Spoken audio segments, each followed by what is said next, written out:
नमस्कार व्यूवर्स, ऐना के रसोई घर में आप सबका स्वागत है। व्यूवर्स, आज मैं आपके साथ शेयर करने जा रही हूँ हमारे घर होने वाला प्रतिवर्ष एक रिचुअल यानी एक प्रथा। इस रिचुअल के अनुसार प्रत्येक वर्ष बड़े बुजुर्गों की याद में एक भोजन का आयोजन किया जाता है जो कि नीडी पर्सन है उन्हें बनाकर खिलाया जाता है। तो ये कम से कम 150 से 200 व्यक्तियों का भोजन बनता है और ख़ास बात यह है कि घर परिवार के लोग ही मिलकर इसे बनाते हैं, बाहर से किसी प्रकार की सहायता नहीं ली जाती।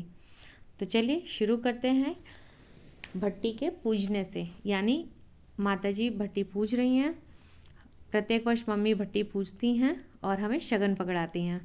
तो ये सबसे बढ़िया रिचुअल है, इसमें हमें 2 पैसे मिल जाते हैं।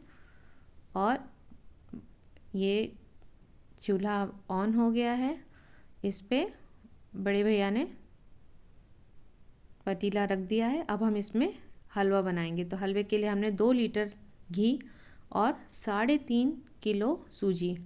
तो अभी इसमें घी और डलेगा। चलिए इसे भून लेते हैं। और इतनी सूजी को भूनने के लिए काफ़ी मेहनत लगती है, तो बारी बारी से घर के सदस्य आते हैं और इसे थोड़ा थोड़ा करके भून लेते हैं। तो ये बड़ा अच्छा और इंटरेस्टिंग हो जाता है हम लोगों के लिए। तो कभी भाभी, कभी भैया, कभी मेरे हस्बैंड, सभी बारी बारी आके इसे चला लेते हैं। तो अभी इसमें घी और डाल रहे हैं। थोड़ा सा घी हम बचा लेंगे ताकि जब हलवा बन जाए तो उसके टेस्ट को एनहांस करने के लिए थोड़ा सा ऊपर से भी घी डालेंगे। तो चलिए भून लेते हैं। तो जो ये रिचुअल है, इसकी सबसे इंटरेस्टिंग बात ये है कि इसमें हमारा पूरा परिवार एक तरह से सहयोग को सीखता है। इस रिचुअल में घर का हर एक सदस्य बहुत उत्सुकता और उमंग के साथ इसे बनाने में लगता है और थोड़ा इंटरेस्टिंग भी लगता है, क्योंकि इस वक्त हम 150 लोगों का खाना बना रहे हैं। तो जो कि 1 या 2 व्यक्ति के बस की बात नहीं है।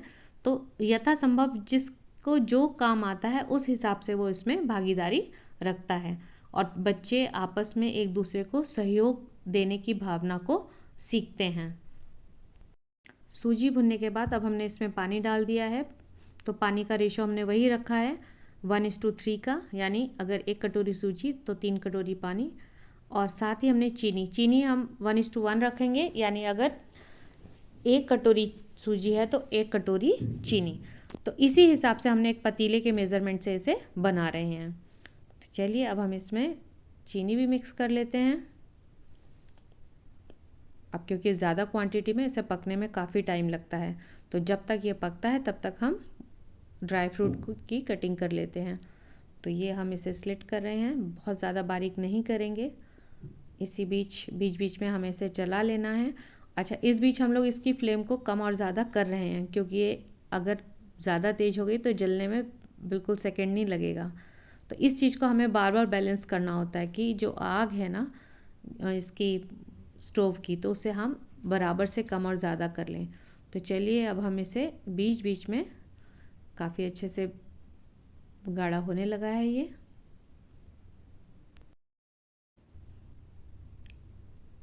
बस ये हलवे में जो पकाने का टाइम है, इस समय से बार बार चलाना पड़ता है। लेकिन अब हम इसे बिल्कुल सिम पे करके थोड़ी देर लिड लगा के छोड़ देंगे। तो बना तो हम हलवा रहे हैं, लेकिन ये होता टेढ़ी खीर ही है। तो चलिए इसे ढक देते हैं। अब हटा के देखते हैं। हो गए हमें 10-1 मिनट और ये देखिए, ये और अच्छे से इसका टेक्सचर देख रहे हैं और गाढ़ा होता जा रहा है। अब लगभग हलवा बनने को ही है, मतलब तैयार होने में थोड़ा ही समय रह गया। तो इस बीच हम जो बचा हुआ घी था वो सारा इसमें डाल देंगे और इसे अच्छे से चलाएंगे। तो अब थोड़ी ज़्यादा मेहनत लगेगी इसे चलाने के लिए। तो बस जिसे मौका लगेगा वो इसे चला लेगा। बड़े भैया ने हाथ में ले लिए करछी और इसे लगातार चलाना होगा, क्योंकि हलवा ज़्यादा है, कहीं जल ना जाए।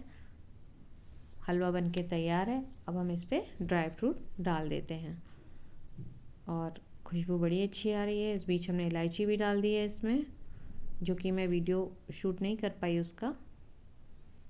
चलिए बढ़िया सा हलवा बनके तैयार है। इसे हम 4 से 5 मिनट ढक के छोड़ देंगे और फिर हम जिस बर्तन में हमें आश्रम लेकर जाना है ये हलवा, अब हम इसे उसमें ट्रांसफ़र कर लेंगे। तो हो गए हैं 5 से 7 मिनट इसे ढके हुए। अब इसे हम अच्छे से मिक्स कर देते हैं ड्राई फ्रूट को, और ये हमने एक आटे जिसमें रखते हैं उस कंटेनर में इसे निकाल लिया है। और जब तक हम इसे सर्व करेंगे तब तक ये इसमें गरम बना रहता है, तो इसीलिए गरम को ही हम इसमें ट्रांसफ़र कर रहे हैं। बन के तैयार है हलवा। अब हम तैयारी करते हैं छोले की। पतीला चढ़ा दिया है चूल्हे पर। इसमें 1 लीटर रिफाइंड ऑयल, 1 पाव जीरा,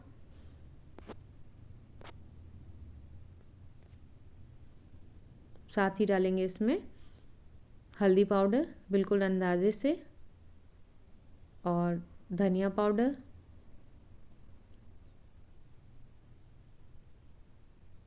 स्लिट की हुई हरी मिर्च, ये भी अंदाजे से ही डल रही है।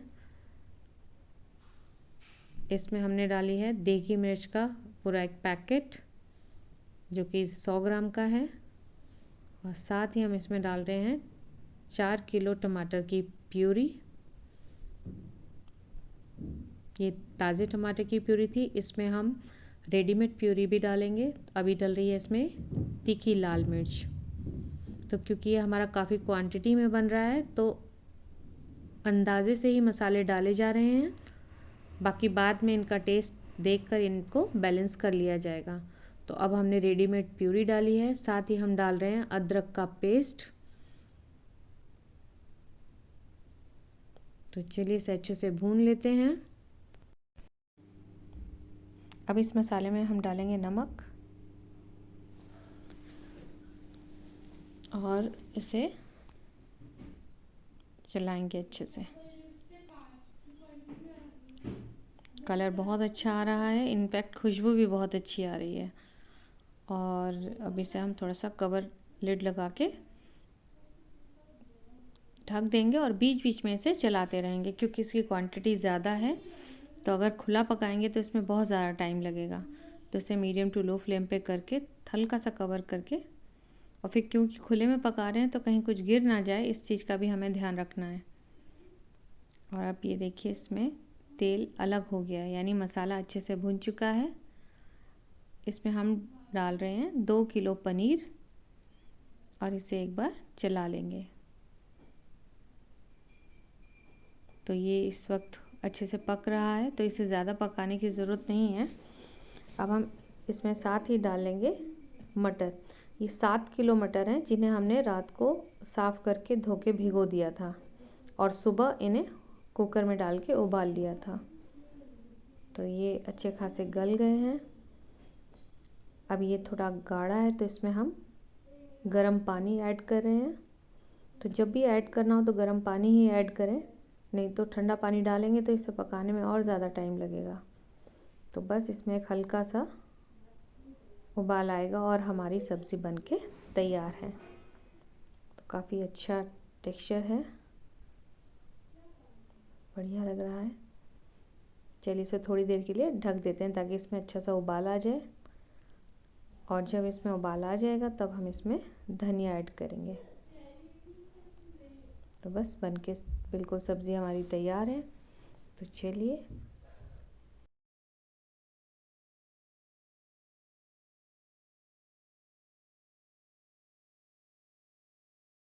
अब हमने जो भोजन बनाया है उसे इन कंटेनर्स में डाल लिया है और इसे गाड़ी में लोड करेंगे। बच्चे हमारी इसमें बड़ी मदद करते हैं और हम सब इकट्ठे काम करते हैं तो पता नहीं चलता, ये काम शुरू होता है और ख़त्म भी हो जाता है। सभी बड़े उत्साहित होते हैं। अब यहाँ से हम जाएंगे सीधे नवजीवन आश्रम और पहुँच गए हैं। तो व्यूअर्स, ये जो मेन्यू है छोले कुलचे का और साथ में हलवा, तो ये यहाँ के लोगों की पहली पसंद होता है, क्योंकि यहाँ पर लोग त्योहार के दिनों में काफ़ी दान देते हैं जिसमें पूड़ी, राजमा, चने, तो ये डेली ये लोग नहीं खाना पसंद करते। तो ये खुद से ही बोलते हैं कि आप अगर छोले कुलचे लाते हैं तो ये एक थोड़ा डिफरेंट हो जाता है। तो हमने 45 दर्जन कुलचों का ऑर्डर दे के हमने फ्रेश बनवा लिए थे। तो बस अब हम यहाँ इन्हें सर्व करेंगे। तो यहाँ पर जो भोजन है, भोजन परोसने की अपनी एक व्यवस्था है। आप चाहें तो आप खुद से इन सबको भोजन परोस सकते हैं, नहीं चाहते, आपके पास टाइम नहीं है, तो इनके जो बर्तन हैं उनमें आप खाना दे दें उन्हें, और ये बाद में खाने के समय पर अपना डिस्ट्रीब्यूट कर लेते हैं। लेकिन इस वक्त क्योंकि 11:30-12 का टाइम है, लंच आवर होने ही वाला है, तो यहाँ पर हम इन्हें परोस रहे हैं। बाकी आज धनतेरस है तो ये सब भी बिज़ी हैं, तो इसलिए भी ये बस अपना भोजन लेंगे और अपने रूम्स में जाकर उसे ग्रहण कर लेंगे। बच्चे काफ़ी उत्साहित रहते हैं और इस तरह से परोसने से एक अच्छी बात ये हो जाती है कि ये मनचाहा, मतलब इनको जितना चाहिए उस हिसाब से ये ले लेते हैं। चाहे तो शाम का भी इंतज़ाम इनका इसमें हो जाता है। और आप यहाँ जितने भी लोग देख रहे हैं, यहाँ 84 लोग रहते हैं इस आश्रम में, और ये बहुत मेहनती हैं। पास में ही एक ज़मीन है जिस पर ये खेती करते हैं, तो इनकी अपना ही एक सिस्टम है जिसमें ये काम भी करते हैं, खेती भी करते हैं, साथ साथ कुछ बेचने का है। वहाँ जो सब्ज़ी उगती है उसे मार्केट ले जाकर बेचते भी हैं। तो काफ़ी अच्छा सा सिस्टम है इन लोगों का। और यहाँ पर हमारा परिवार जब आता है, इनसे घुलता मिलता है, तो काफ़ी इन्हें तो खुशी होती है, हमें और ज़्यादा खुशी होती है। ये मैं थोड़ा सा आपको इनका ये दिखाती हूँ। सामने जो है यहाँ पर यज्ञशाला टाइप है जहाँ पर भोजन कराया जाता है इन्हें बिठाकर, और पीछे इनके कमरे बने हुए हैं, यहाँ आप देख रहे हैं। ये सबके कमरे हैं यहाँ पे। सामने ही इनका बाथरूम्स वगैरह हैं, नहाने के लिए वो अलग सिस्टम है। यहाँ पर सबके पास एक एक कमरा है। आप ये देखिए, सामान भी यहाँ पर बेचा जाता है। और ये सारा मतलब सुव्यवस्थित है जैसा कि एक आश्रम होता है।